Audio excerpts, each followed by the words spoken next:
សួស្តីបាទថ្ងៃនេះក៏យើងរៀបចំខួរក្បាលមួយឈុតបាទជូនអតិថិជននៅខាងខេត្តឧត្តរមានជ័យហើយមុននឹងយើងដាក់ផ្ញើឲ្យគាត់គឺយើងត្រូវការតេស្តសិនបាទនេះហើយយើងតេស្តស្រួល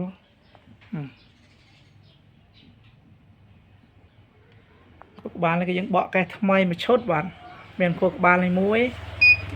key 2ហើយនឹងអេក្រង់មួយហើយយើងក៏មានគ្រឿងបន្លាស់ដូចជា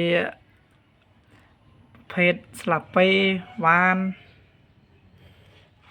ហើយមកពុកម៉ែបងប្អូន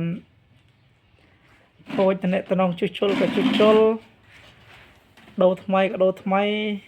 ស្រេចទៅលើពុកម៉ែបងប្អូនទេបាទហើយយើងក៏ជួសជុល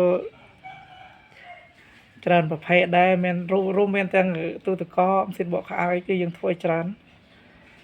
ហើយពុកម៉ែបងប្អូនមានចំណាប់អារម្មណ៍ចង់ជួសជុលអាចតំណមកបានបាទលេខទូរស័ព្ទខ្ញុំនឹងដាក់លើវីដេអូនេះតែម្ដង